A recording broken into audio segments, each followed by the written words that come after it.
Hello everyone. I hope सब एकदम आराम से अपना अच्छा सा बढ़िया सा सेटअप करके बैठे होंगे, है ना। बिकॉज आज का क्लास हम स्टार्ट करने वाले हैं। सेटअप में बेसिक रिक्वायरमेंट क्या है? एक वाटर बॉटल होनी चाहिए आपके पास, आपकी कॉपी, आपका हाइलाइटर, आपका मटेरियल होना चाहिए आपके पास, राइट? ठीक है, चलो। और थोड़ी शांति वाली जगह होनी चाहिए, डिस्ट्रैक्शंस थोड़े से दूर होने चाहिए, है ना। तो शुरुआत करते हैं आज के क्लास की।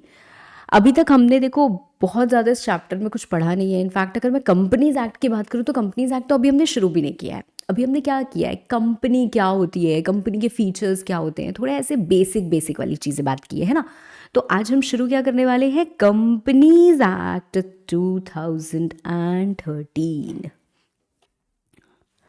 तो सबसे पहले हम क्या करेंगे, हम हेडिंग देंगे कंपनीज एक्ट 2013। इतना हमको बहुत क्लियरली पता है that this act is being made by, it is a central act applicable to whole of India. It is made by the parliament, क्योंकि पार्लियामेंट के पास पावर है वो बनाने की, है ना। अब एक्ट तो उन्होंने बना दी, अब कौन इंश्योर करेगा कि ये एक्ट फॉलो हो रही है नहीं हो रही है, एनफोर्स कराना, उसकी चीज़ों को देखना करना, that is being administered enforced through central government. तो सेंट्रल गवर्नमेंट काम करता है अपनी डिफरेंट डिफरेंट मिनिस्ट्री के थ्रू। तो इसकी रेलिवेंट मिनिस्ट्री कौन सी है, कॉर्पोरेट लॉज की या कंपनीज को गवर्न करने वाली रेलिवेंट मिनिस्ट्री कौन सी है, it is MCA, ministry of corporate affairs, है ना। तो मिनिस्ट्री ऑफ कॉर्पोरेट अफेयर्स क्या करते हैं, ministry of corporate affairs rules भी बनाते हैं। बोलते हैं ठीक है, एक्ट में लिखा है तुम्हें ये फॉर्म फाइल करना है, बट उस फॉर्म में क्या क्या होगा, कब फाइल करना है, कितनी फीस के साथ फाइल करना है, ये हम डिसाइड करेंगे। ठीक है, आपको पावर दी हुई है, आप रूल्स बना लो, ठीक है। और आपको जब मर्जी करना हो आप रूल जैसे चेंज करते हो आप रूल चेंज भी कर लो, बट एक्ट के विद इन आप रूल्स बनाओ। एक्ट ने जहां जहां जिस जिस चीज की आपको पावर दी आप उस मैटर पे रूल्स बना लो, कोई दिक्कत नहीं है।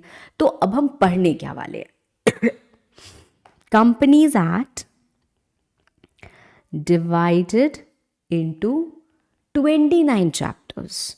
मतलब ऐसे हमारा आएगा चैप्टर 1 और ऐसे जाता जाएगा जाता जाएगा जाता जाएगा और आएगा हमारा 29 चैप्टर्स। ठीक है, चैप्टर 1 में हमारे पास क्या है, ऐसा तो नहीं है कि आप लाइफ में पहली बार एक्ट पढ़ रहे हो तो आपको एक्ट का थोड़ा सा आइडिया तो होगा ही है ना, कि कोई भी एक्ट होती है तो it is divided into different different chapters. Chapters के अंदर उसके रेलिवेंट सेक्शंस होते हैं। तो चैप्टर 1 किसी भी एक्ट का होता है usually section 1, section 2 and section 2 basically consist of the definitions. फिर आता है हमारा चैप्टर 2 आता है जो एक्चुअली सेक्शन 3 से लेके सेक्शन 22 तक है। फिर हमारा चैप्टर 3 आता है सेक्शन 23 से लेके and it goes on to on and on, right. I have already told you कि भाई यहाँ से हम शुरुआत करते हैं और सेक्शन नंबर 122 तक हमारे पूरे के पूरे सिलेबस में है। मतलब ये तो हमें पढ़ना ही पढ़ना है, प्लस सम अदर सेक्शंस। ठीक है, कुछ और सेक्शंस भी पढ़ने हैं, कुछ डिफरेंट डिफरेंट चैप्टर्स के, इस चैप्टर का ये, इस चैप्टर का ये, इस चैप्टर का ये, इस चैप्टर का ये, ऐसे करके हमें पढ़ने हैं, है ना। ठीक है, तो आई डोंट थिंक कि इतनी बात में किसी को भी कोई दिक्कत है, किसी को भी कोई परेशानी है। ठीक है, अब हम स्टार्ट कैसे करने वाले हैं, we are going to start with this particular chapter और हर चैप्टर के साथ उसके रूल्स जुड़े हुए होते हैं। ठीक है, so we have relevant rules, we only write relevant rules, so we are starting with companies act 2013 read with relevant rules. ठीक है, अब section 1 sorry preliminary is the first chapter according to companies act classification, है ना। तो इसमें आता है सबसे पहला section 1. section 1 is not so important. Section 1 कभी पूछा नहीं चाहता है, बट सेक्शन 1 आपको पता होना चाहिए, इसलिए मैं पढ़ा जरूर रही हूँ।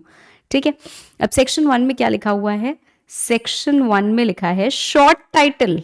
शॉर्ट टाइटल का मतलब क्या होता है, इस एक्ट को हम किस नाम से बुलाएंगे, हमारा शॉर्ट नाम होता है ना, वैसे इस एक्ट को क्या बुलाएंगे हम, companies act. Companies Act 2013, that is what we call it as.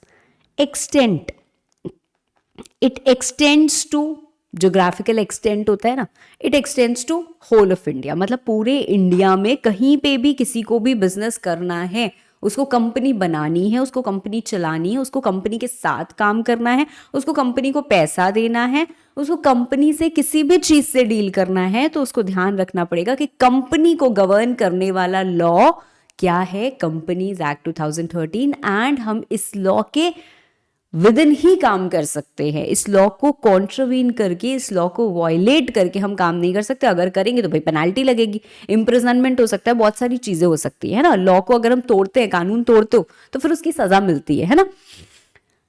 ठीक है। Commencement, it got the president assent on 29 August 2013। और क्या है ना, कंपनीज एक्ट की ऐसे कोई एक डेट की वो नहीं है कमेंसमेंट, अगर हम बात करें कि इस डेट से ये पूरी एप्लीकेबल हो गई, बिकॉज कंपनीज एक्ट 2013 पार्ट में एप्लीकेबल हुई थी। पहले कुछ सेक्शंस नोटिफाई हुए, फिर कुछ हुए, तो वो हमें फिलहाल जानने की जरूरत नहीं है, मतलब पढ़ना नहीं है हमें। और उसके बाद आती है एप्लीकेबिलिटी। एप्लीकेबिलिटी मतलब ये किस पे एप्लीकेबल होगी भाई, कंपनीज एक्ट है तो कंपनी पे लगेगी ना मैम। हाँ, बात आपकी बिल्कुल सही है। सवाल ये उठता है कि हम कंपनी कहते किसको है, what is called as a company. Ma'am, company is defined in section 2 clause 20, section 2 clause 20। And why are you saying it as a clause?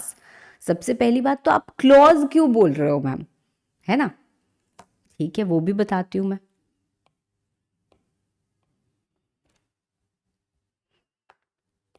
Applicability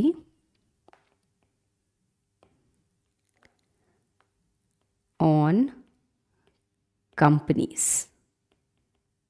What are companies? As defined under section 2 clause 20. अब मेरी बात बहुत ध्यान से सुनो और मुझे बताओ, अगर मैंने ऐसे लिखा 2(1), how do you read this? आप इसको कैसे कैसे रीड कर सकते हो? आप बोल सकते हो section 2 subsection 1, subsection 1 of section 2, है ना। ऐसे पढ़ सकते हो कि नहीं पढ़ सकते हो? क्योंकि क्या है, हमारे जब क्लासिफिकेशन होते हैं तो हमारा चैप्टर है, चैप्टर के अंदर सेक्शन है, उस सेक्शन के अंदर और जो बात होती है उसको हम सब सेक्शन कहते हैं, है ना।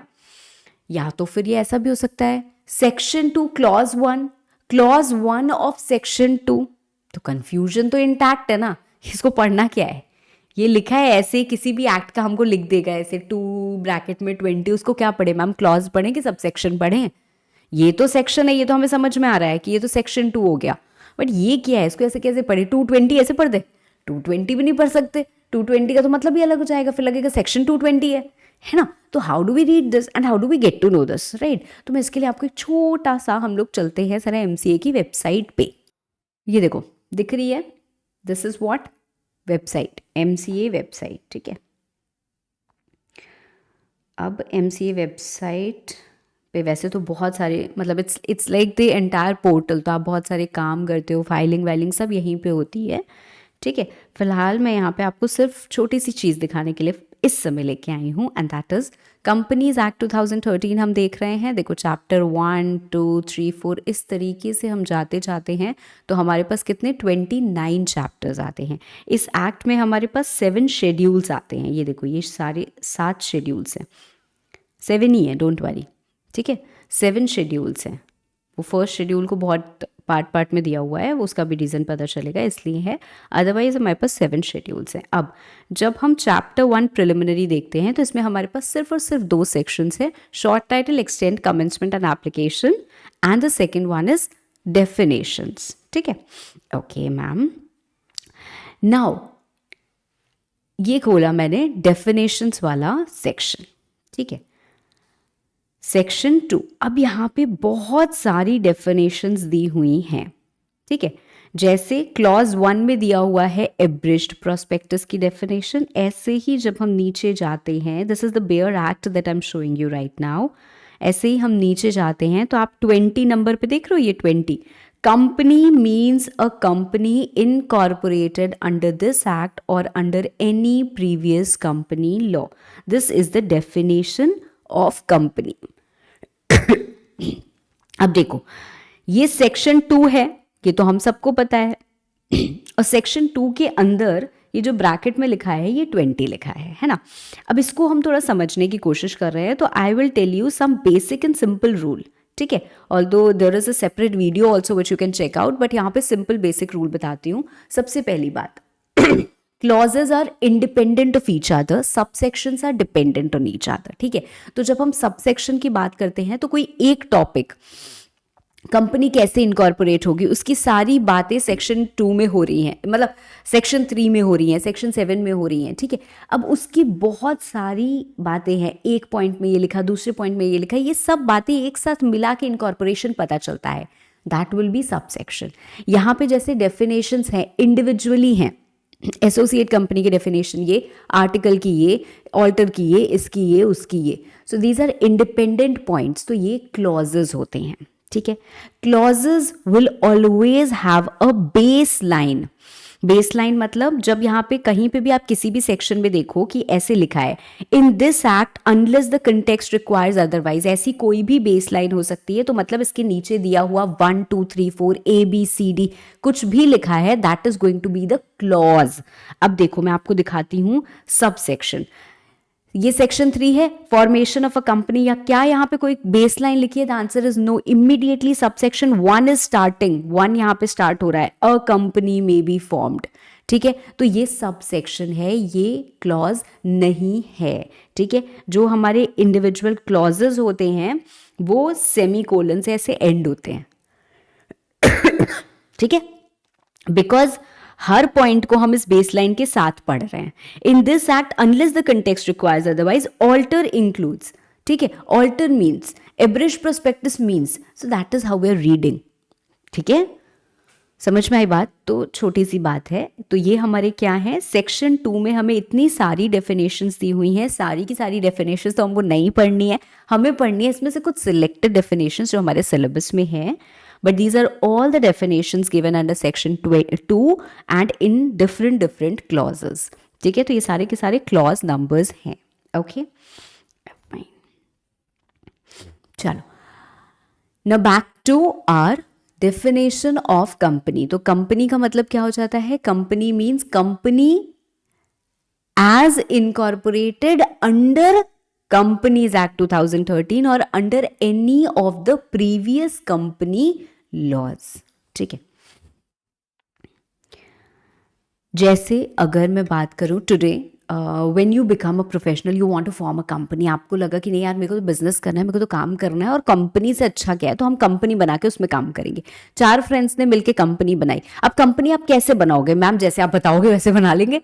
तो कंपनी को बनाने के लिए एक प्रोसेस होता है, रजिस्ट्रेशन होता है, वो रजिस्ट्रेशन प्रोसेस हमें फॉलो करना पड़ेगा. वो रजिस्ट्रेशन प्रोसेस कहाँ दिया है? कंपनीज एक्ट में दिया है. तो ये प्रोसेस हमने फॉलो किया and we got ourselves registered under companies act 2013, because currently हमारे पास रनिंग लॉ कौन सा है इन एग्जिस्टेंस? Companies act 2013.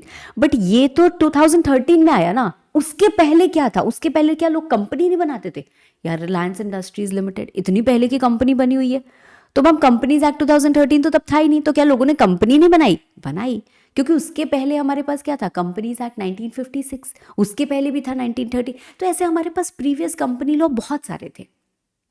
ठीक है, ये बदलते गए बदलते गए बदलते गए. ठीक है, तो आपने कंपनीज एक्ट 2013 में बनाई हो, रजिस्टर की हो, या उस समय जो लॉ था कंपनी से रिलेटेड उसमें रजिस्टर की थी, उसके पहले जो था उसमें रजिस्टर की थी, जितनी भी हुई हैं सबको हम कंपनी मानेंगे. और ये कंपनीज एक्ट हर उस कंपनी पे एप्लीकेबल होगी. ठीक है, हर कंपनी पे एप्लीकेबल होगी. Okay fine ma'am. Secondly, it's also going to be applicable on insurance, banking, electricity companies. Ma'am ये क्या होती है? nothing but company registered under Companies Act, registered under Companies Act, but since they come under a different sector, they are also governed by their respective laws. मतलब भाई अगर banking company है जैसे axis bank limited, अब axis bank limited कैसे बना? एक company है, वो कंपनी है, उसने आया, वो कंपनीज एक्ट में वो रजिस्टर हुए, उसके बाद वो आरबीआई से उन्होंने बैंकिंग का लाइसेंस ऑब्टेन किया कि हमने कंपनी बना ली, बस इस कंपनी में हम कोई फैक्ट्री खोल के खरीद बिक्री ये सब नहीं करना चाहते, हम बैंकिंग करना चाहते हैं, बैंकिंग ऑपरेशन। तो बैंकिंग का लाइसेंस लिया उन्होंने आरबीआई से। अब जब वो आरबीआई के पास गए तो भैया आरबीआई भी आप पे कड़ी नजर रखेगी कि नहीं रखेगी? आपकी एक एक्ट है बैंकिंग रेगुलेशन एक्ट, वो आपको बोलती है ये करो वो करो वो करो, और बिकॉज आप एक कंपनी हो तो आपको कंपनीज एक्ट भी बोलती है ये करो वो करो वो करो। अब आप इसकी सुने या उसकी सुनो, माँ की सुने कि बीवी की सुने, है ना? वो फंस के रह जाएंगी बेचारी बैंकिंग कंपनीज। तो अब इनको करना क्या होगा?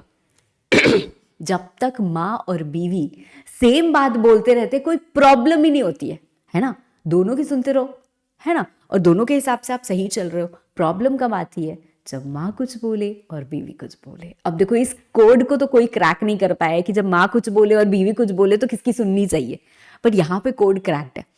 यहाँ पे बोला गया अगर कंपनीज एक्ट कुछ बोले और आपकी बैंकिंग रेगुलेशन एक्ट कुछ बोले तो आप बैंकिंग रेगुलेशन एक्ट की सुनोगे, ठीक है?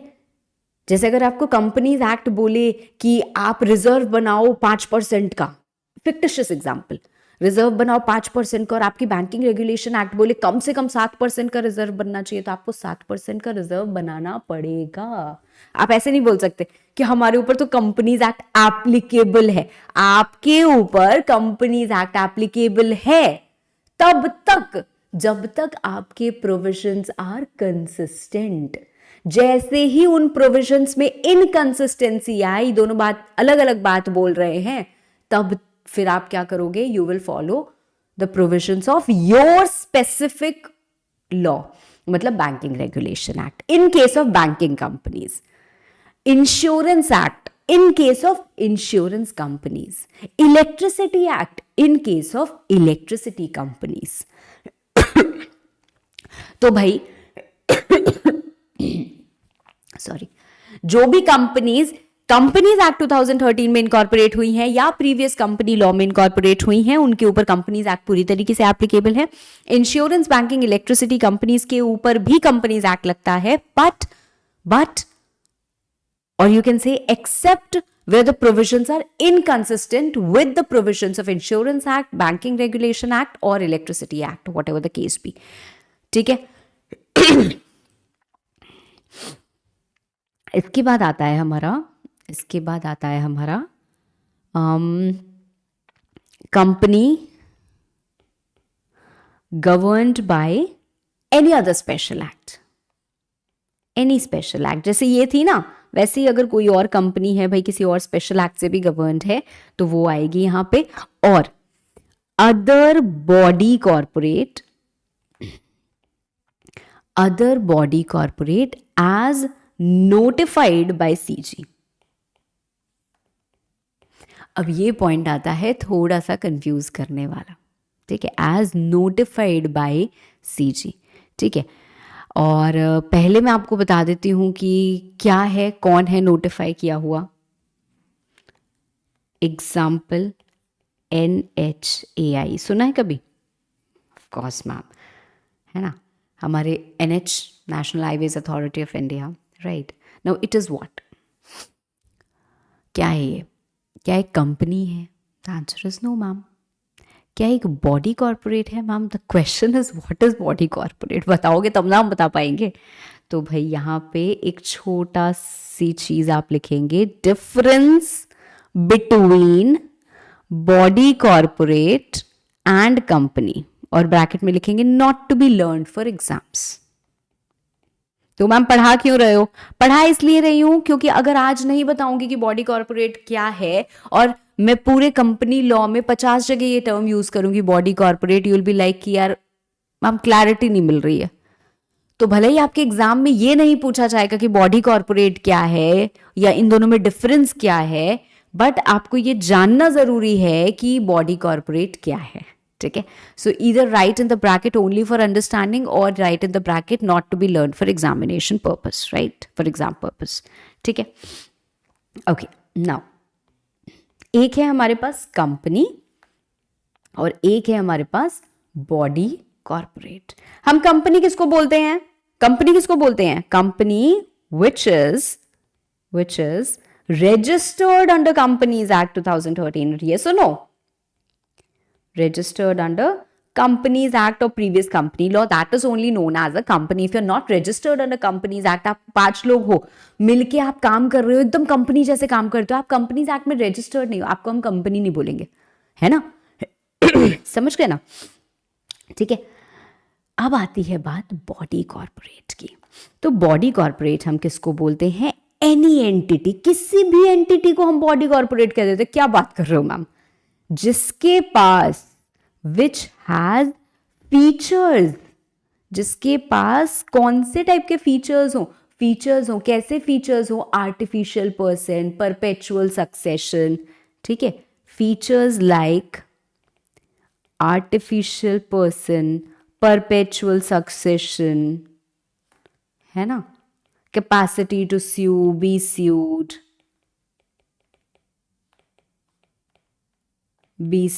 सेपरेट लीगल एंटिटी, है ना, जिसकी सेपरेट एग्जिस्टेंस होती है। ठीक है, तो जिसके पास भी इस टाइप के फीचर्स होते हैं उसको हम बॉडी कॉर्पोरेट बोल देते हैं। मतलब मैम एक बात बताओ, एक कंपनी है, हमने ऊपर पढ़ा कि कंपनी के पास यही सारे फीचर्स होते हैं, तो क्या कंपनी बॉडी कॉर्पोरेट है? हाँ हाँ हाँ, since company has all these features, company is also a body corporate. In fact, all companies are body corporates.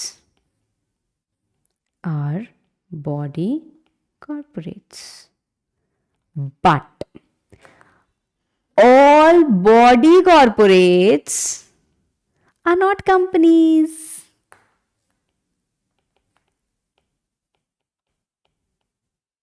Why? Because they need not be registered under Companies Act. Registered under Companies Act. Example LIC, सबने नाम सुना होगा, है ना? जिंदगी के साथ भी, जिंदगी के बाद भी, है ना? तो LIC क्या है? LIC जो भी है, LIC कंपनी नहीं है। LIC ने अपना रजिस्ट्रेशन कंपनीज एक्ट के तहत नहीं कराया है। LIC एक्ट एक पार्लियामेंट द्वारा पास हुई थी और उसके द्वारा स्टैब्लिश किया हुआ एक इंस्टीट्यूशन है। ठीक है, it is a financial institution basically, है ना? तो एक एंटिटी है जो बनी है ना? अब LIC क्या है? LIC एक आर्टिफिशियल पर्सन है ना? LIC चलती जाएगी LIC को कोई भी देख रहा है, उसमें कोई भी बैठ रहा है, कोई एम्प्लॉय है, कोई गवर्न कर रहा है, कोई आपका चेयरमैन है, कोई भी है, उससे कोई फर्क नहीं पड़ रहा है, कोई आए कोई जाए, वो चलती रहेगी, है ना? आप LIC के ऊपर केस कर सकते हो, LIC आपके ऊपर केस कर सकती है। एक सेपरेट लीगल एंटिटी है ना? But it is not registered under companies act. LIC is not registered under Companies Act and hence it's not a company and hence it's not a company. ठीक है? But since it has features of body corporate, since it has features of, I hope you're writing with me, ऐसे गंदा गंदा लिख लो जैसे मैं लिख रही हूं, बट मेरे साथ साथ लिखते रहो। Since it has features of body corporate, it is a body corporate. ठीक है? थोड़ा थोड़ा आप लोग रुक रुक के भी लिख सकते हो, थोड़ा थोड़ा पॉज करके भी लिख सकते हो, ठीक है। सिर्फ स्क्रिबल करते रहो और बहुत ध्यान से सुनते रहो, ठीक है। मैं अपने सारे क्लासेस को ना कभी भी बड़ा नहीं करती हूँ। आप देखोगे कि मेरे क्लासेस आपको दिखेगी कि यार मैम छोटे छोटे आप क्लासेस लेते हो, 1 1 घंटे 1.5 1.5 घंटे, आप क्यों 3 घंटे का क्लास नहीं लेते? तो देखो 3 घंटे का क्लास इसलिए नहीं लेती क्योंकि the first thing is you're not solving maths, you're not solving accounts, you're not solving मतलब आप प्रैक्टिकल चीज़ें नहीं कर रहे हो कि आपका टाइम बहुत ज़्यादा लग जाए कि आधा घंटा 1 घंटा हमारा एक क्वेश्चन सॉल्व करने में लग गया और ये हो गया वो हो गया, है ना। और आपका पूरा टाइम लगा हुआ है, आपको पता नहीं चल रहा है कि टाइम कहाँ जा रहा है। यहाँ पे आप थ्योरी सुन रहे हो तो जितनी देर आपका इंटरेस्ट एकदम मस्त बना रहता है ना, उतनी देर मैं पढ़ाती हूँ। जहाँ मुझे लगता है कि यार अब तो बस हो गया, बच्चों का सैचुरेशन आ गया, तो मैं छोड़ देती हूँ। अगर आपको इंडिविजुअली लगता है कि नहीं यार मैम मैं तो अभी और पढ़ सकती हूँ, या मुझे तो करना ही करना है, अब तो मेरे पास टाइम नहीं है, गो फॉर अनदर क्लास, है ना। वो तो ऑप्शन है ही ना हमेशा, ठीक है। चलो ठीक है, तो आई थिंक इतनी बात क्लियर है। चलो, तो अब पता चल गया हमें कि बॉडी कॉर्पोरेट कौन होता है। तो this companies act is going to be applicable on the companies which are registered under Companies Act 2013 or previous company law. It extends to all of India. ये insurance company, banking and electricity companies except where the provisions are inconsistent. Any other company governed by special act and body corporate as may be notified by CG. ठीक है, okay ma'am. इसके अलावा ऊपर क्या चीज़ थी ये मैं आपको ऑलरेडी बता चुकी, मीनिंग हमने डिस्कस कर लिया कंपनी का, बेसिक्स आपको पता है कि ये ओरिजिनली आई थी, 29 चैप्टर्स हैं, रूल्स हम पढ़ते हैं, and it receive the assent on 29th August 2013. So all these basics you already know about the company, this we have discussed, and now we will start with the different types of companies. ठीक है, different types of companies. But इसके पहले कि मैं ये आपको बताऊं, मुझे आपको एक छोटी सी चीज़ और बतानी है before we go on further. So I want again everyone to please write this. ठीक है, छोटी सी बात, क्योंकि अभी हम बात करेंगे डायरेक्टर्स की, हम इसकी उसकी बात करेंगे, तो आपको थोड़ा सा पता होना चाहिए, ठीक है। तो भाई कंपनी क्या है बच्चों? हम कंपनी तो कंपनी है ना। कंपनी है एक नेचुरल पर्सन या artificial person? Ma'am company is an artificial person, हाँ या ना, ठीक है। तो इसके फैसले कौन लेगा? हमारे फैसले तो हम खुद ले लेते हैं, क्योंकि हम देख सकते हैं, हम देख के समझ जाते हैं कि ये इंसान कितना डैश डैश डैश है ना। तो हमें पता होता है कि नहीं यार इस पे तो भरोसा नहीं करना है ना। हम सुन लेते हैं, हम बोल सकते हैं, हमारे पास दिमाग भी है कि हम सोच सकते हैं, हमारे पास दिल भी है कि हम महसूस कर सकते हैं, है ना। तो we can take the decisions, we know what is right, we know what is wrong, और at least we think that we know what is right and what is wrong, है ना। तो हम कोशिश करते हैं।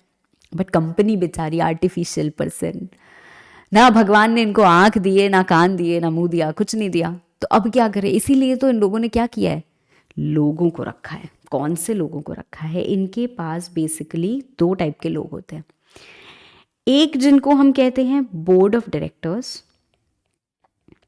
और दूसरे जिनको हम कहते हैं shareholders. Shareholders are what?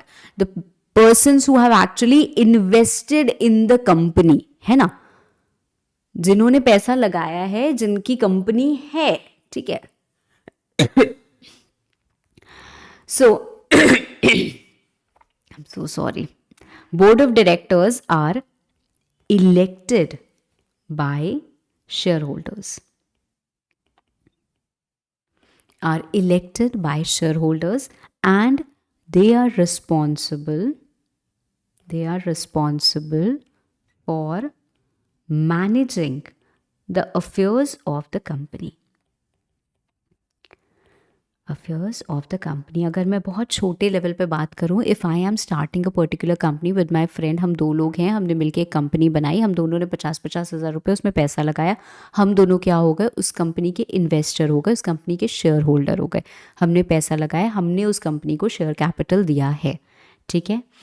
अब ये हम सोच सकते हैं और हम डिसाइड कर सकते हैं कि हमें ही उस कंपनी को चलाना है, या फिर हमारे पास टाइम नहीं है, हमारे पास सिर्फ पैसा था, हमने दे दिया, अब चलाएगा कोई और उस कंपनी को, तो हम किसी और को इलेक्ट करके ले आए।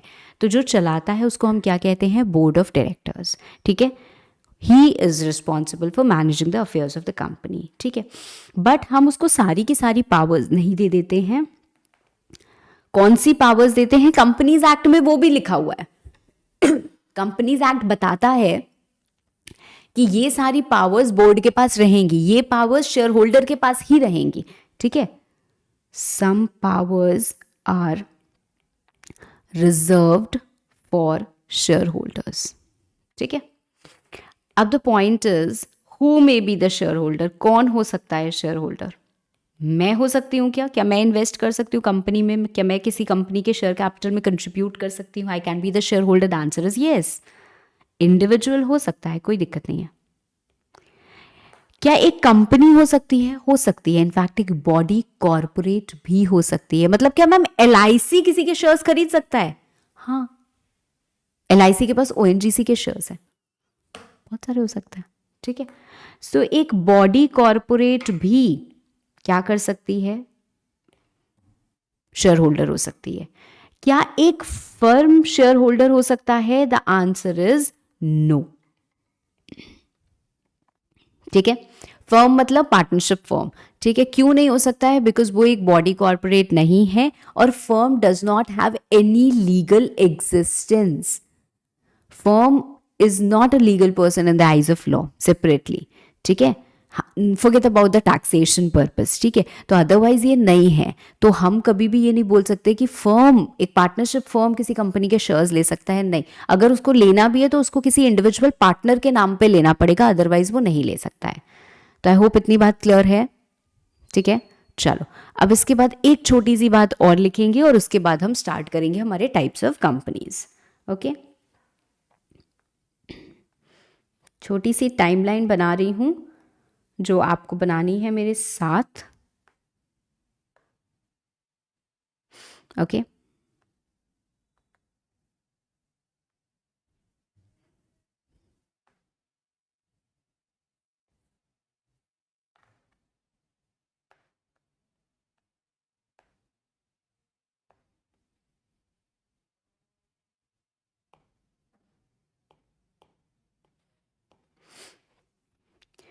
यहाँ पे मैं लिख रही हूँ कंपनी इनकॉर्पोरेटेड।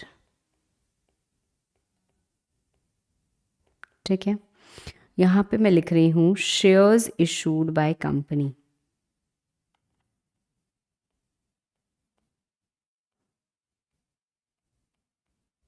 ठीक है, और यहाँ मैं लिख रही हूँ वाइंडिंग अप। पहले तो ये 3 इवेंट्स आपको समझ में आ रहे हैं कि नहीं आ रहे हैं? 3 इवेंट्स हो रहे हैं। कंपनी बनी है, कंपनी बनी, अब कंपनी पहले बनेगी तब ना कंपनी उन लोगों से पैसे लेगी जिन्होंने वादा किया था। जैसे मैं और मेरे फ्रेंड ने अगर एक कंपनी बनाई, मैंने बोला मैं 50,000 रुपये दूंगी, उसने बोला वो भी 50,000 रुपये देगी, है ना? तो अब हम दोनों ने कंपनी बना ली। कंपनी जब बन गई तो कंपनी हमसे वो 50,000 रुपये लेगी और उसके अगेंस्ट हमको रिसीट देगी, एक सर्टिफिकेट देगी कि हाँ ठीक है, तुमने इतना कंट्रीब्यूट किया है टू द शेयर कैपिटल, तुम्हारे पास इस कंपनी के 5,000 शेयर्स हैं। ठीक है, that is how it works. you'll understand in depth what do you mean by share capital in the chapter of share capital। ठीक है, और उसके बाद थर्ड एक इवेंट जो यहाँ पे मैंने लिखा है वो वाइंडिंग अप का है। जब कंपनी बंद होती है तो कंपनी के पास जितना भी एसेट होता है ना वो सब बेच देते हैं, जितनी उसकी लायबिलिटी होती है, इसका पैसा इसको दो, उसका पैसा उसके मुंह पे मारो, ऐसे ऐसे करके हम लोग क्या कर देते हैं, सब चीज़ें को ख़त्म करते हैं, है ना? तो वो होता है। ठीक है, तो ये 3 इवेंट्स हैं। अब मैं और मेरी फ्रेंड हम लोग एक कंपनी शुरू करना चाहते हैं। अभी कंपनी क्या शुरू हो गई है? नहीं, कंपनी नहीं बनी है, तो क्या हम उस कंपनी के मेंबर हो गए? नहीं। आप कैसे किसी चीज के मेंबर हो सकते हो जो एग्जिस्ट ही नहीं कर रहा है? तो अभी आप क्या हो? Before incorporation we are called as subscribers. Why? Because we will sign the document, we will subscribe the document. Once the company is incorporated, because we have subscribed the document, we become the members of the company. ठीक है, आपको फिलहाल अभी वो definition वगैरह याद करने की ज़रूरत नहीं है, समझ पढ़ने की ज़रूरत नहीं है, तो वो नहीं डिटेल में डिस्कस कर रही हूँ. I am just telling you the overview. ठीक है. Now when the shares are issued by the company, we basically become the shareholders. है ना. ठीक है. और जब कंपनी वाइंडिंग अप में जाती है तो उसके बाद हम इन्हीं लोगों को क्या बोलते हैं? कंट्रीब्यूटरी. ठीक है. तो एक ही इंसान सब्सक्राइबर, मेंबर, शेयर होल्डर और कंट्रीब्यूटरी भी हो सकता है. या ऐसा भी हो सकता है कि आपने कंपनी जब बनी थी तब तो आपने कंपनी का शेयर कैपिटल में पैसा नहीं लगाया था, बट बाद में लगा दिया तो आप शेयर होल्डर बने. ठीक है. You did not subscribe to the document, आप सब्सक्राइबर नहीं हो. समझ गए? समझ गए? सबको बात समझ में आ गई? चलो, तो ये दो छोटी छोटी बातें थी और अब हम स्टार्ट कर रहे हैं the different types of companies, basically the classification. Right. Okay. So the types of companies. Types of companies, है ना.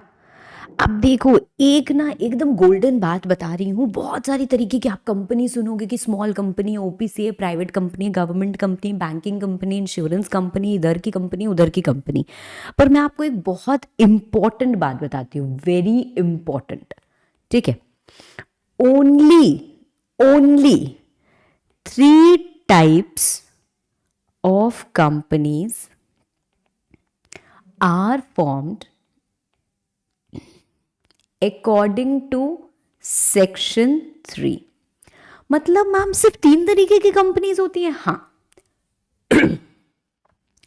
अगर आपको कंपनी बनानी है, आपको बैंकिंग कंपनी बनानी हो, आपको इंश्योरेंस कंपनी बनानी हो, आपको गवर्नमेंट कंपनी बनानी हो, या तो आपको प्राइवेट कंपनी बनानी पड़ेगी, या फिर आपको पब्लिक कंपनी बनानी पड़ेगी, या फिर आपको ओपीसी बनानी पड़ेगी. अब सब में सब चीज पॉसिबल नहीं होती है. कैसे कैसे क्या क्या होता है वो सब अब हम बाद में देखेंगे. मतलब हम अगर गवर्नमेंट कंपनी भी बनी है तो या तो वो पब्लिक होगी या तो वो प्राइवेट होगी. हाँ, या तो वो पब्लिक होगी या तो वो प्राइवेट होगी. जिसमें गवर्नमेंट का पैसा लगता है उसको हम गवर्नमेंट कंपनी बोलते हैं. अभी हम उसकी भी डेफिनेशन पढ़ेंगे. ठीक है. But this is on the basis of number of members, on the basis of number of members. तो अब इस बात को ध्यान में रख के we are going to read all the different classifications including this one also. इसके बारे में भी पढ़ेंगे कि on the basis of numbers a company can be a private company, a company can be a public company or OPC, right? ऐसे ऐसे हो सकता है. पब्लिक कंपनी, एक कंपनी कोई होल्डिंग भी होती है, सब्सिडियरी भी होती है. तो ये सब क्या होती हैं? आप इतना अपने माइंड में हमेशा रखेंगे कि ये कंपनी है, मतलब जब ये बनी होगी या तो ये प्राइवेट कंपनी या ओपीसी या पब्लिक कंपनी की तरह ही बनी होगी. Sorry. Plus it's getting another status. What is that another status? कि ये गवर्नमेंट कंपनी भी है. समझ में आई मेरी बात? प्राइवेट कंपनी तो है ही है, साथ साथ गवर्नमेंट कंपनी भी है. ऐसा हो सकता है. ठीक है. चलो, नाउ एक एक करके हम स्टार्ट करते हैं. अगर हम अपनी मेन फाइल पे आएंगे तो सबसे पहले जो आपको चीज दिखेगी वो दिखेगी on the basis of incorporation. This is not important. इसके आगे आप लिखोगे नॉट इंपॉर्टेंट. ये क्विकली मैं आपको सिर्फ ऐसे ही बता दे रही हूँ. What is called as a company और a registered company? भाई जो कंपनीज एक्ट 2013 या प्रीवियस कंपनी लॉ में रजिस्टर होती है ना, जो हमने सेक्शन 2 क्लॉज 20 में पढ़ी हुई है कंपनी की लॉ की वो कंपनी की डेफिनेशन. दूसरा आता है चार्टर कंपनी. चार्टर कंपनी पहले के टाइम की अगर हम बात करें, it was govern by some particular charter. ठीक है. जैसे ईस्ट इंडिया कंपनी है ना, तो रॉयल चार्टर से गवर्न होते थे, तो उस टाइप की चीजें हैं. और तीसरा स्टैट्यूटरी कंपनी, एग्जाम्पल LIC. ठीक है. Statutory company is not actually a company. Chartered company is also not actually a company. यही होती है एक्चुअल में कंपनी. ठीक है. बट हम रेफरेंस के लिए ऐसे बोल देते हैं LIC क्या, अरे अरे वो तो रजिस्टर्ड कंपनी नहीं है, वो स्टैट्यूटरी कंपनी है, वो बॉडी कॉर्पोरेट है बस. ठीक है. So that is how we say. So any company और any entity basically which is constituted by special act of parliament और स्टेट लेजिस्लेचर, उसको हम बोलते हैं statutory company. These are things are not so important. ठीक है. फिर आते हैं हम on the basis of liability. This is of course important. This is of course important, but this is something that I have told you. मैंने आपको काफ़ी सारी चीज़ें इसके बारे में बता दी हैं, पर अभी आप अपने नोट्स खोलेंगे and you will make a table with me. Okay, yes. So, company on the basis of liability. On the basis of liability. Okay, so we have a company limited by shares. उसके बाद हमारे पास एक company होती है limited by guarantee. Okay. Now, limited by guarantee with share capital, without share capital. And then we have an unlimited company. Unlimited company में भी होता है with share capital, without share capital. But फिलहाल ये है हमारा सीन.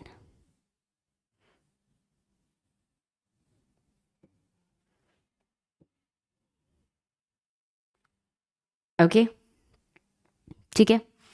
चलो, अब क्योंकि मैंने आपको ये फीचर समझाया था, कौन सा फीचर समझाया था कि यार मैम कंपनी जो होती है ना उसमें बड़ा सारा एडवांटेज ये होता है कि कंपनी आपकी जो मेंबर्स की लायबिलिटी होगी ना वो लिमिटेड होगी, है ना.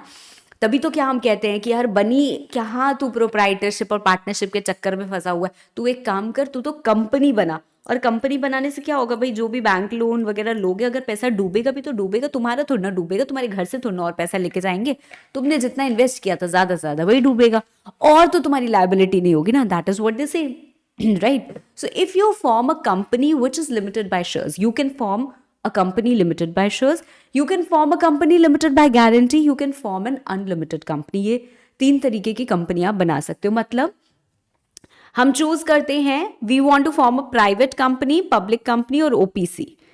ठीक है, then we choose, if I am choosing that I want to form a private company, I have to choose I want to form a limited company और an unlimited company, limited by shares और limited by guarantee, with share capital और without share capital. That is how it works. ठीक है, अब फर्क क्या है ma'am, difference क्या है, क्योंकि सब में हमें डिफरेंस जानना जरूरी है ना, तभी हम डिसाइड कर पाएंगे. ठीक है, तो डिफरेंस क्या है. सबसे पहले इस केस में द मेंबर्स लायबिलिटी, मतलब इस कंपनी में जो लोग भी पैसा लगा रहे हैं, जो इसके शेयर होल्डर्स हैं, जो इसके मेंबर्स हैं, बिकॉज लिमिटेड बाय शेयर्स है तो डेफिनेटली शेयर होल्डर्स तो होंगे ही होंगे, है ना. Members liability is limited. Limited to what? Limited to the amount of or let me make you write this. Limited to the amount unpaid on shares held by them.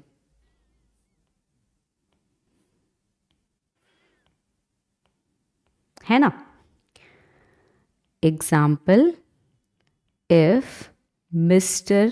A has bought 1 share of 1,000 rupees of ABC Limited and paid 500 only, his liability is 500. मैंने आपको समझाया हुआ है, I don't think I need to explain you this again. His liability is 500. क्यों? क्योंकि बोला था यार 1,000 रुपये का एक शेयर है, आपने शेयर के आधे पैसे दिए हैं, तो जितने पैसे नहीं दिए हैं उतने आपको क्या करने पड़ेंगे, और देने पड़ेंगे. सिंपल. ठीक है ना. दूसरे केस में आते हैं. दूसरे केस में अब लिमिटेड बाय गारंटी है, तो यहां पे क्या होगी, मेंबर्स लायबिलिटी लिमिटेड होगी या अनलिमिटेड होगी? लिमिटेड होगी मैम. यहां पे भी मेंबर्स लायबिलिटी इज लिमिटेड. ये कंपनी है without share capital, only a guarantee company. यहां पे भी मेंबर्स लायबिलिटी इज लिमिटेड. यहाँ पे तो सिर्फ गारंटी का अमाउंट दिया है ना, मतलब हम 4 लोगों ने मिलकर अगर कंपनी बनाई, हमने सिर्फ गारंटी ली है कि यार कल को कंपनी अगर बंद होगी और कंपनी में पैसों की कमी हो जाएगी, एसेट्स की कमी हो जाएगी, एसेट्स बेच के लायबिलिटी नहीं पे ऑफ हो पाएगी, तो हम गारंटी लेते हैं 1 लाख रुपए की। तो हमारी लायबिलिटी कितनी लिमिटेड है? Is limited to the amount of guarantee undertaken by the member, undertaken to contribute to the assets of the company. क्यों हम एसेट्स में कंट्रीब्यूट करते हैं? हम लायबिलिटी में थोड़ा ना कंट्रीब्यूट करेंगे। जितने एसेट्स कम पड़ रहे हैं जब कंपनी बंद हो रही है उस समय हम उतने एसेट्स में, मान लो अगर कमी ही पड़ रही है सिर्फ 50,000 रुपए की, तो हम 1 लाख रुपए थोड़ा ना देंगे, है ना। मैक्सिमम लायबिलिटी हमारी 1 लाख रुपए तक की हो सकती है, हमसे 1 लाख रुपए तक मांगे जा सकते हैं। किस लिए मांगे जा सकते हैं? कंपनी चल रही है, अचानक से कंपनी अपना लोन नहीं दे पा रही, हमसे 1 लाख रुपए मांगेगी, तो हम दे देंगे क्या? नहीं देंगे हम। मैम आपकी तो लायबिलिटी है ना, आपने गारंटी ली है 1 लाख रुपए की। नहीं, ऐसे ही गारंटी हवा में नहीं चलती है। जब कंपनी बंद होती है और कंपनी के एसेट्स कम पड़ेंगे, उस बात की हमने गारंटी ली है, हर दिन नहीं। अरे यार देखो इतना पैसा कम पड़ा है, तुमने 1 लाख की गारंटी ली है ना, चलो 10,000 निकालो, ए चलो 5,000 निकालो, ए चलो 50,000 दो ना। तो ये नहीं चल रहा है ना। तो इसलिए हम क्या लिख रहे हैं कि मेंबर्स लायबिलिटी लिमिटेड है। कितने तक लिमिटेड है? To the amount of guarantee which is undertaken by them. तो उनकी लायबिलिटी 1 लाख तक की है, but that liability is for contributing to the assets of the company in the event of winding up. Basically होता है ये पूरी चीज है, ठीक है, बट आप इतना लिखो काफी है, ठीक है। अब ये वाला क्लॉज क्या है? ये वाला क्लॉज इसका और इसका मिक्सचर है, मतलब शेयर्स भी है, गारंटी भी है। तो फिर लायबिलिटी क्या होगी? ये वाली भी होगी और ये वाली भी होगी, मतलब is limited to the aggregate of guarantee amount and unpaid amount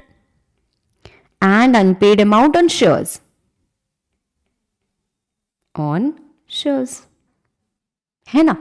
समझ में आई बात? अब लास्ट केस आता है अनलिमिटेड कंपनी का। तो यहां पे क्या होगा? The members liability is unlimited. भैया यहां पे तो फंसी जाओगे, तो कोई बनाता नहीं है कंपनी अनलेस उसका कुछ और एजेंडा हो, ठीक है। So you will hardly find any unlimited company.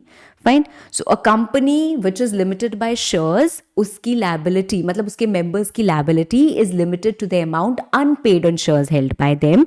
जो कंपनी लिमिटेड बाय गारंटी होती है उनका क्या होता है? उनके मेंबर्स की लायबिलिटी कितनी होती है? Is limited to the amount which the members have undertaken to contribute to the assets of the company in the event of its being wound up. ठीक है। तीसरा है अनलिमिटेड कंपनीज।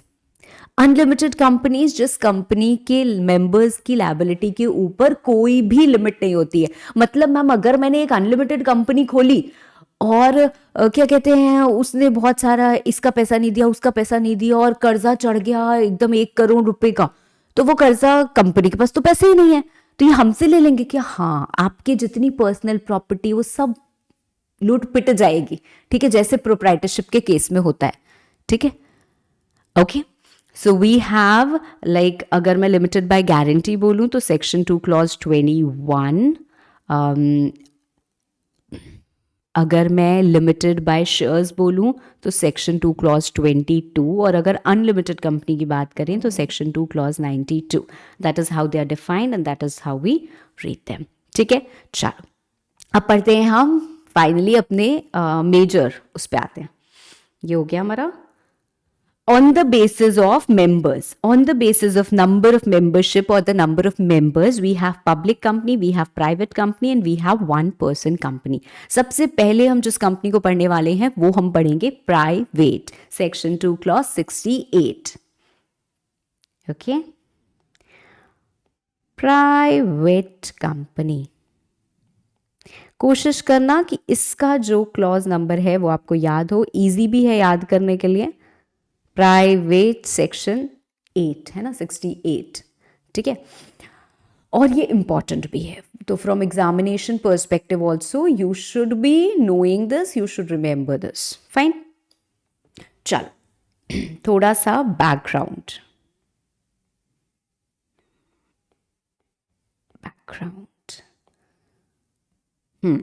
अब बैकग्राउंड क्या है? whenever any company is formed. Background को आप extra shorts of knowledge भी लिख सकते हो, मैं बीच बीच में लिखाती रहती हूं. There are 2 basic documents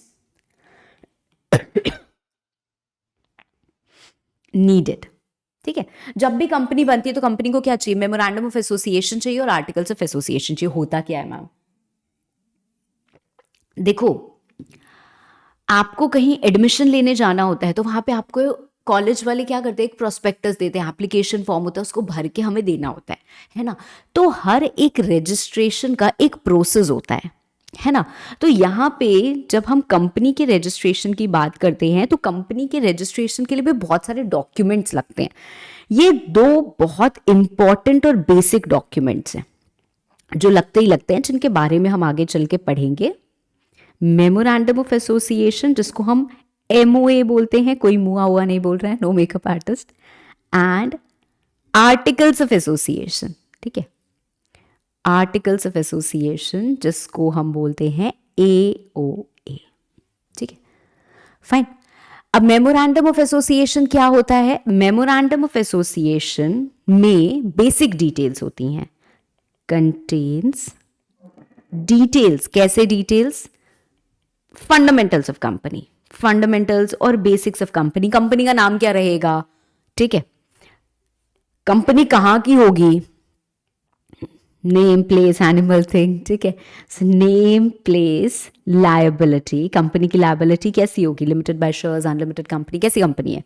company क्या करेगी? ऑब्जेक्ट क्या होगा कंपनी का, एटसेट्रा. ठीक है, तो हमारे पास ये चीजें होती हैं. आर्टिकल्स ऑफ एसोसिएशन में कंपनी के इंटरनल रूल्स होते हैं. Internal rules of a company. जैसे आपने फोरफीचर के बारे में पढ़ा होगा, इनफैक्ट अकाउंटिंग एंट्री भी की होगी कि शेयर्स हम फोरफीट कर लेते हैं. जैसे एक शेयर होल्डर होता है ना, उसने पैसे नहीं दिए, उससे पैसे मांगे गए कि यार भैया तुमने 10 रुपए का शेयर लिया था, तुमने वादा किया था कि 10 रुपए तुम कंट्रीब्यूट करोगे, उसमें तुमने 5 रुपए दिए हैं, तुम्हारे 5 रुपए अभी पेंडिंग है ना.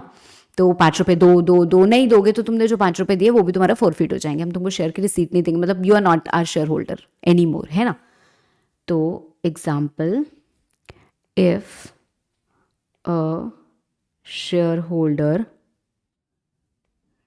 doesn't pay its amount, when and how shares can be forfeited. बहुत सारी ऐसी बातें होती हैं जिनको हम आर्टिकल्स में लिखते हैं. ठीक है, हम अपने इंटरनल रूल्स बना सकते हैं कंपनी के, बट कंपनी ने जो रूल, कंपनीज एक्ट ने जो रूल बनाए हैं उनके विद इन, है ना, उनको हम वायलेट करके अपने अंदर रूल्स नहीं बना सकते. हमारी कंपनी में तो ऐसा होगा. नहीं भैया, तुम्हारी कंपनी में वही हो सकता है जो परमिटेड है. उस परमिटेड के अंदर तुम अपने छोटे छोटे रूल्स बना लो. ठीक है, कि हमारी कंपनी में ये होता है, हमारी कंपनी में ये डायरेक्टर रहता है, हमारी कंपनी में ऐसा चलेगा, हमारी कंपनी में ऐसा चलेगा. प्राइवेट कंपनी है तो आप ज्यादा रूल्स बना सकते हो, पब्लिक कंपनी थोड़े कम बना सकते हो, बट ऐसे ऐसे आप अपना काम कर सकते हो. तो ये 2 क्या हो गए? हमारे बेसिक डॉक्यूमेंट्स जिसकी जरूरत होती ही होती है. ठीक है, ओके. अब आते हैं भाई प्राइवेट कंपनी. प्राइवेट कंपनी एक कंपनी होगी, मतलब उसका रजिस्ट्रेशन होगा, बनेगी, है ना. अब इसमें क्या होता है? In its articles of association it will have 3 things. It will prohibit, it will limit, it will restrict. मतलब मैम, एक प्राइवेट कंपनी अपने आर्टिकल्स में क्लियरली ये बात लिखती है और हर प्राइवेट कंपनी को लिखना ही लिखना पड़ेगा. ठीक है, ये कंपल्शन है कि private company you have to limit the number of members to 200. Private company है यार, प्राइवेट कंपनी है ना। अच्छा देखो, प्राइवेट पार्टीज भी अगर होंगी तो छोटी होंगी कि बहुत बड़ी होंगी? मैम बहुत बड़ी बड़ी भी प्राइवेट पार्टीज होती है। आपने अंबानीज की पार्टी नहीं देखी है ना? अंबानीज की पार्टी आपको सच में लगता है कि प्राइवेट है? मुझे तो नहीं लगता, बट स्टिल उसको हम मान सकते हैं प्राइवेट है। Not every one can go, not it is open for public, but it is for public in a certain way. I hope you understand, ठीक है? तो अगर हम पार्टीज की बात कर रहे हैं, प्राइवेट इवेंट्स की बात कर रहे हैं, या किसी भी प्राइवेट अफेयर की या प्राइवेट चीज़ों की बात कर रहे हैं, तो उसको सीमित रखना बहुत ज़रूरी हो जाता है। Because otherwise if it is open to and expose to may be 1000, 2000, 3000 people, तो ये प्राइवेट कैसे है? फिर तो एनी वन इज कमिंग। आप इतने लोगों को थोड़ी ना जानते होगे, इतने लोगों को थोड़ा आप हैंडल कर पाओगे, ठीक है? सबसे पहला मिथ अपने मन से हटा देना है कि प्राइवेट कंपनी का मतलब छोटी कंपनी और पब्लिक कंपनी का मतलब बड़ी कंपनी, या पब्लिक कंपनी का मतलब गवर्नमेंट कंपनी। नहीं, प्राइवेट कंपनी छोटी हो ये जरूरी नहीं है। Flipkart it's a private company. तो प्राइवेट कंपनी क्यों बनाई मैम? भाई उनको कम रेगुलेशंस, कम कंप्लायंसेस। प्राइवेट कंपनी, गवर्नमेंट बोलती है आप 2 लोग हो, आप बस 2 लोग हो तो आप एक प्राइवेट कंपनी बना सकते हो। So minimum 2 members are needed to form a private company. Fine, सिर्फ 2 लोग हो और हमने एक प्राइवेट कंपनी बना ली। अब गवर्नमेंट क्या बोल रही है? ठीक है यार, तुम 2 लोगों का पैसा लगाए, तुम बिजनेस करो, लॉफुल तरीके से करो, कुछ चीजें फाइल करते रहो, कुछ कंप्लायंसेस करते रहो, तुम काम करो, हम तुमको बहुत ज्यादा ना ये नहीं बोलेंगे ये भी करो वो भी करो, ऐसा करो वैसा करो, क्योंकि तुम्हारा पैसा लगा है, तुम्हारा बिजनेस डूब रहा है, इट्स ओके। अब तुम जा सकते हो, तुम्हारा एक दोस्त है, उसके पास भी बहुत पैसा है, तुम उससे पैसा ले लो, उसको भी शेयर होल्डर बना लो, उसको भी इक्विटी दे दो, कोई दिक्कत नहीं है। तुमको एक दिखा यार बड़ा, ये तो एंजल इन्वेस्टर है और इसके पास तो बहुत पैसा है, तुम उसके पास जाते गए जाते गए जाते गए जाते गए, तुमने उसको इक्विटी बेच दी, उसको शेयर होल्डर बना लिया, बना लो, कोई दिक्कत नहीं है। पर जब तुम जनता के पास चले गए और बोले आइए आइए आइए, जिसको आना है वो आइए, 100 रुपए दीजिए और हमारी कंपनी के मालिक बन जाइए, हमारी कंपनी के शेयर होल्डर बन जाइए, है ना? आप 100 रुपए में क्या कर रहे हो? शेयर दे रहे हो। अब लोगों ने, कितने लोगों ने 100 रुपए आपको दे दिए। अब आप ठीक से काम नहीं करोगे तो गवर्नमेंट चिल्लाएगी, गवर्नमेंट आपके ऊपर 10 कानून और लगाएगी, बोलेगी यार ये भी करो। पता नहीं तुम ठीक से काम कर रहे हो कि नहीं कर रहे हो। तुम्हारी कंपनी में तुमने 4 जुम्मे जुम्मे डायरेक्टर अपॉइंट कर लिए नए नए लड़कों को, ये तो कुछ काम ही नहीं कर रहे हैं। एक काम करो, इंडिपेंडेंट डायरेक्टर लाओ। तो आप पब्लिक कंपनी जब आप बने, ठीक है, आपने पब्लिक के पास, क्योंकि आपके पास है ऑप्शन, आप जा सकते हो, है ना? तो अब आपको ये बात समझनी है कि प्राइवेट कंपनी का पर्पस ये है कि आप कितना भी स्केल कर सकते हो, आप करो, उसमें कोई दिक्कत नहीं है। कहीं से भी वो आपको इसलिए नहीं रोक रहे हैं कि नहीं नहीं तुम्हारा टर्नओवर 50 करोड़ के अंदर अंदर होना चाहिए। नहीं, तुम 2 लोग मिलके कर सकते हो, करो, कोई दिक्कत नहीं है।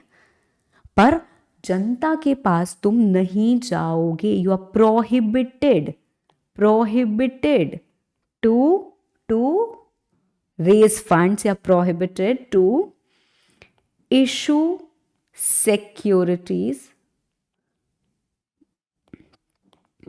ऑफर में लिखती हूं, ठीक है, ऑफर सिक्योरिटीज टू पब्लिक,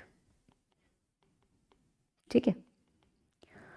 मतलब आप 2 से लेके 200 तक हो सकते हो, कोई दिक्कत नहीं है, लिमिट रहेगी आपके नंबर ऑफ मेंबर्स पे, उससे ज्यादा नहीं रहेंगे। Otherwise it's not ideally private, because you will be knowing, जिनको आप जान रहे हो, जिनको आप टारगेट कर रहे हो, जिनसे आप रेज करना चाहते हो, उन्हीं को कॉन्टैक्ट करोगे ना। कुछ 10 फ्रेंड्स ने बना ली, फिर इसको कॉन्टैक्ट कर लिया, इससे पैसे ले लिए, इससे पैसे ले लिए, इससे ले लिए, इससे ले लिए, इससे ले लिए, 200 बहुत है, ठीक है? प्रोहिबिट करेंगे, आप पब्लिक के पास कभी भी नहीं जा सकते, और रिस्ट्रिक्ट करेंगे ट्रांसफरेबिलिटी ऑफ शेयर्स। अब जैसे बात करूं अगर मैं अंबानीज की इवेंट की, तो मान लो किसी के पास इनवाइट आया and that particular person is not well, for some reason वो नहीं जा पा रहे हैं। अब उन्होंने बोला कि यार मैं तो नहीं जा पा रही, तुम जाओगे क्या? तो ऐसे क्या कोई भी चला जाएगा? The answer is no, no,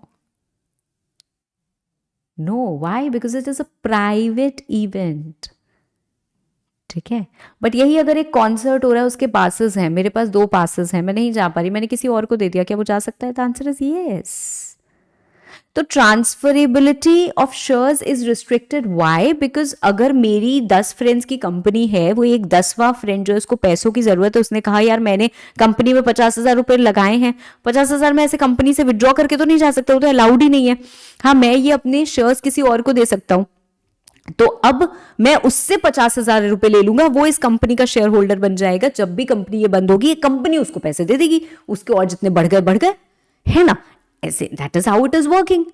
अब उसने किसी XYZ को शेयर्स अपने बेच दी और वो कल से आके बैठ गया, मैं शेयर होल्डर हूं। हमने कहा तू कब से बना और क्यों बना, किसने बनाया तुझे? तो हमारी कंसेंट से आप किसी को दे सकते हो ना। So restrict the transferability of shares, ठीक है? तो एक प्राइवेट कंपनी, आपके आर्टिकल्स में 3 चीजें होंगी। मिनिमम नंबर ऑफ मेंबर्स 2 होते हैं, मैक्सिमम नंबर ऑफ मेंबर्स 200 हो गए।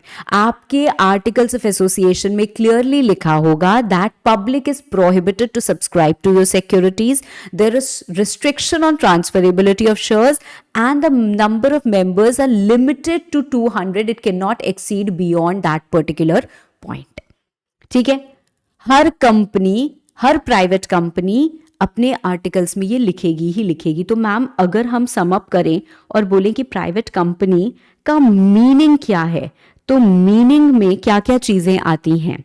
मीनिंग में आता है company having minimum paid up capital as prescribed and which by its articles of association prohibits, limits and restricts. Restricts the transferability of shares, prohibits public to subscribe to its securities and limits the number of members to 200. ठीक है? तो ये है इस particular company और prescribed. अभी चलो एक एक करके बताते हैं। पहले हम लोग वापस से आएंगे अपने मेन नोट्स पे, ठीक है?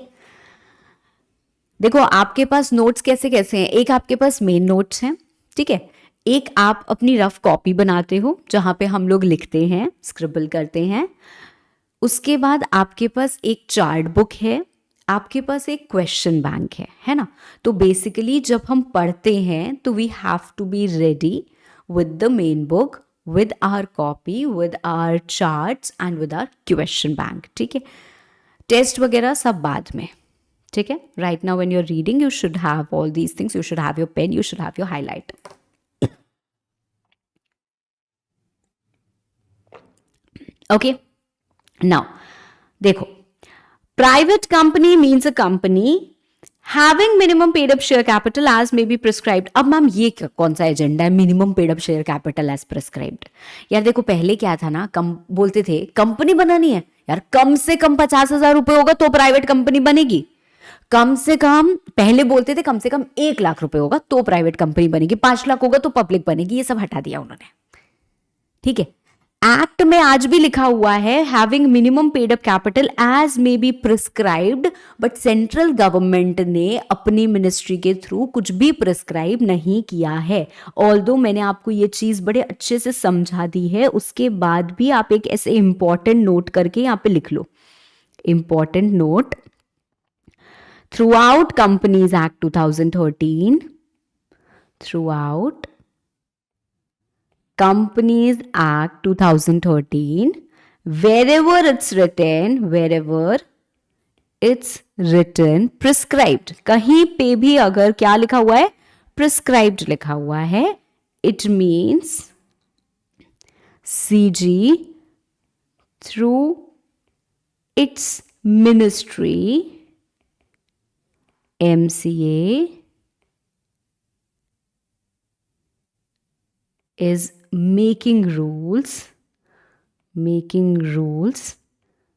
in this regard. वो बना भी सकते हैं, नहीं भी बना सकते हैं, and have the power to do so.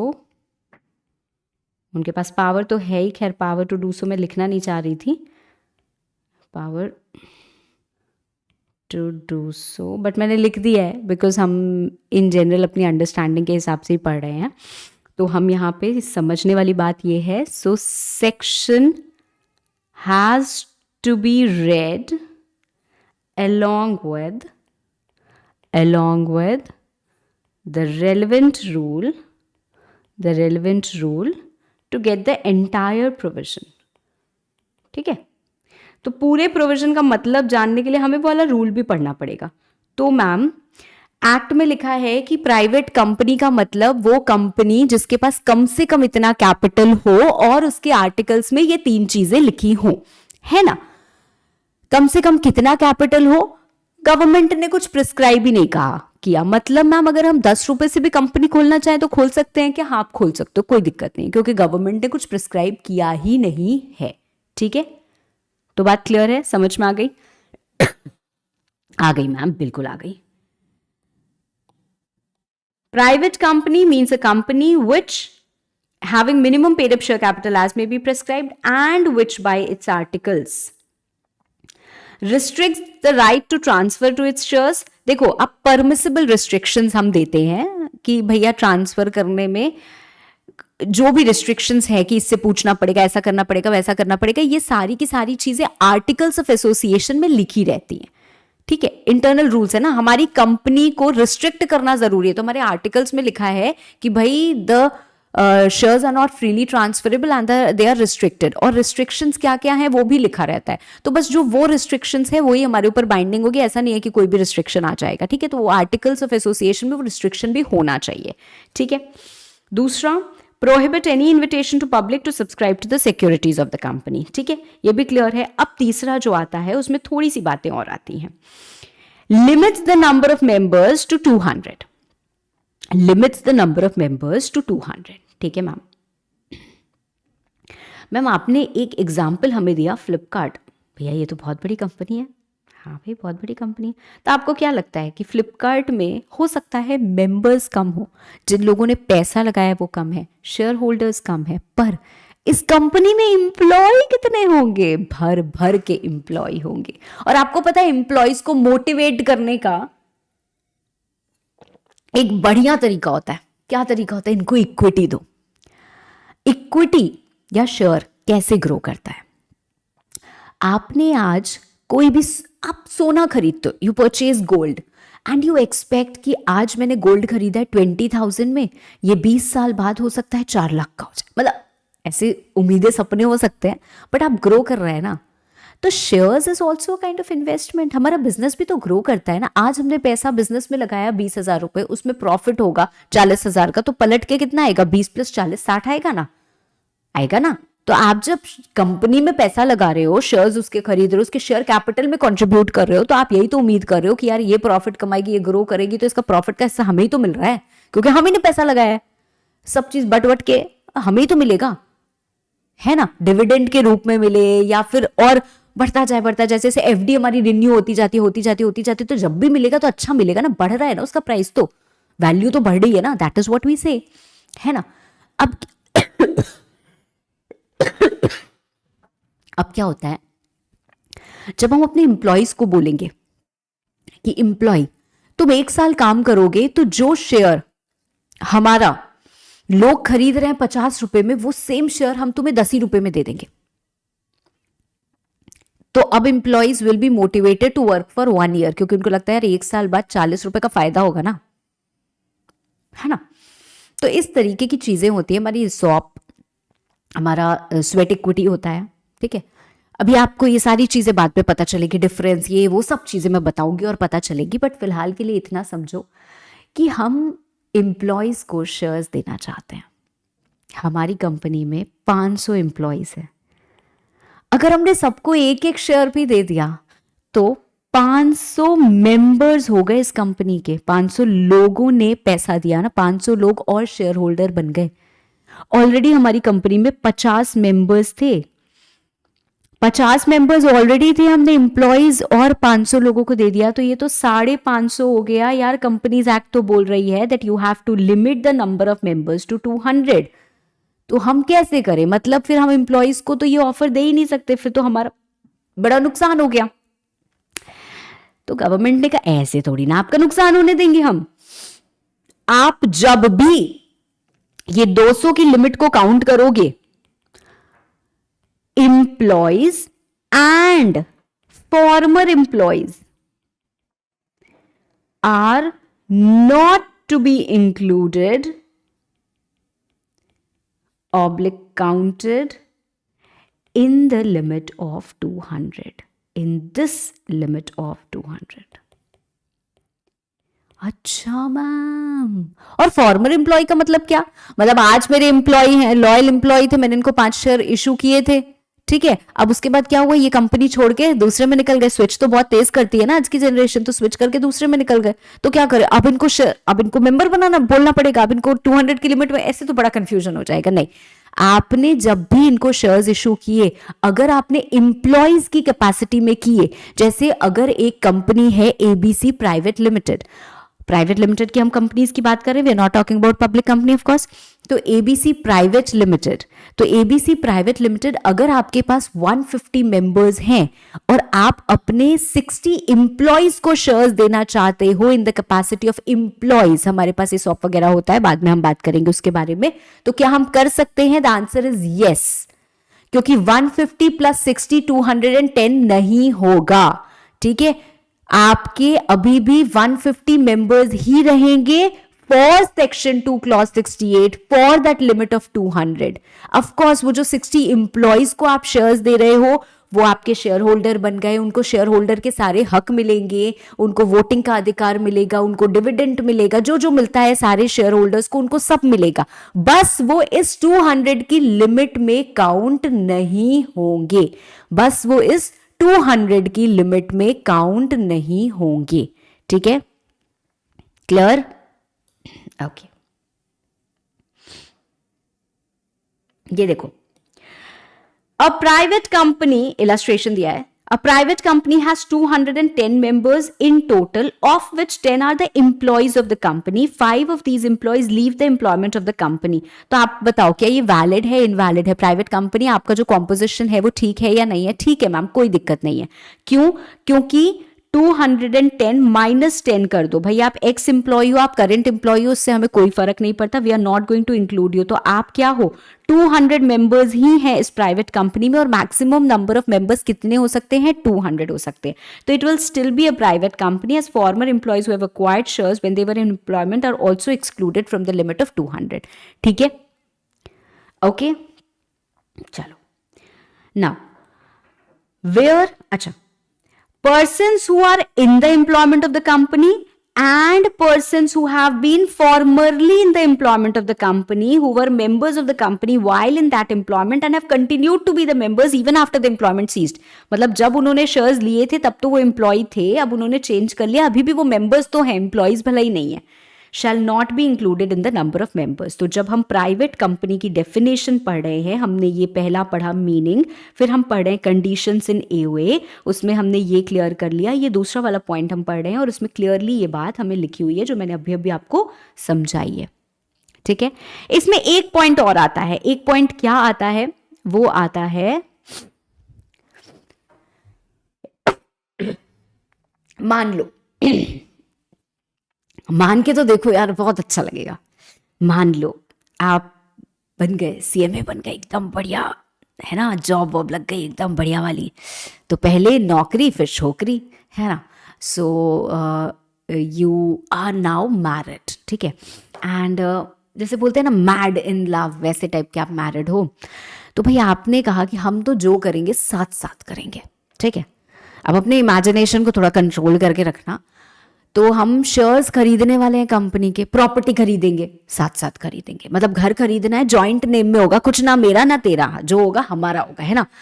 तो आप शेयर्स खरीदने आए, थोड़ी इन्वेस्टमेंट कर लेते हैं भैया, बहुत पैसे वैसे शादी में कलेक्ट हुए हैं, लोगों ने बहुत शगुन वगुन दिया है, तो उसको एक काम करते हैं, कुछ अच्छी इन्वेस्टमेंट कर लेते हैं।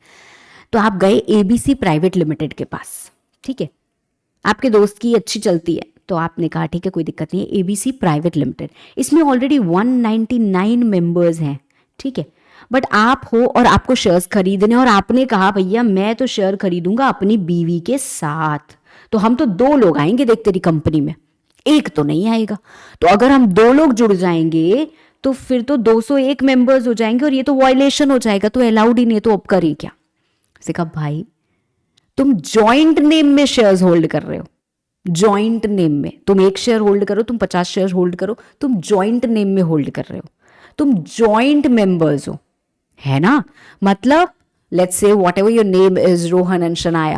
Rohan and Shanaya, that comes together. Rohan holds 5 shares, Shanaya holds 5 shares. ऐसा नहीं है. So whatever shares are being held in joint name, the joint members are to be counted as one. Are to be counted as one. ठीक है. तो यहाँ पे 2 नहीं आएंगे, यहाँ पे 1 ही हम मानेंगे और ये 200 ही होगा, तो कोई वॉयलेशन नहीं होगा. So it will not amount to contravention of section 2 clause 68. ठीक है. इसके नीचे एग्जाम्पल अगर लिखना चाहते हो तो प्लीज लिख लो. ठीक है. मैं अरे यार ये क्या हो गया, मेरे तो फ़ोन इसमें कुछ अटक गया है आईपैड में, मैं यहीं पे लिख दे रही हूँ, आप लोग अच्छे से लिख लेना.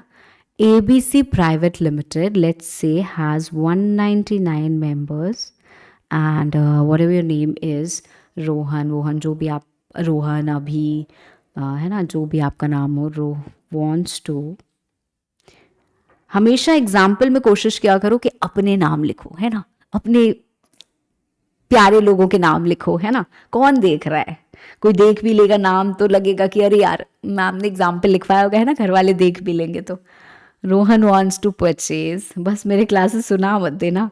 Rohan wants to purchase the shares of this company in the joint name along with his wife. Along with his wife. Will it amount to contravention of section 2 clause 68? The answer is no, because joint members are to be counted as one for computing the limit of 200. ठीक है. तो ये था हमारा concept किसका, private company का, है ना.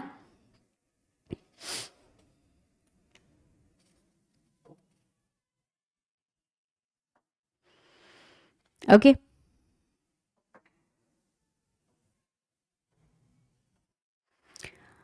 अब नेक्स्ट क्लास में हम एक्चुअली डिस्कस करेंगे the next type of company. This is private company. जितना भी मैं पढ़ाती हूँ प्लीज़ एक बार मेरी सिंसियर रिक्वेस्ट है, whatever I am teaching, if I am not giving you any work to write, that doesn't mean कि आप you can sit back and relax. 5 minute 10 minute 15 minute आपको जो भी मैंने पढ़ाया है उसको आपको रिवाइज ज़रूर करना है. जहाँ पे आपको जितनी भी चीज़ें हाईलाइटेड दिखती है ना, they're basically keywords, you must know them, you must be familiar with them and you should be able to incorporate later. ठीक है. तो रिवाइज ज़रूर करना. Okay. See you all in the next class. Thank you.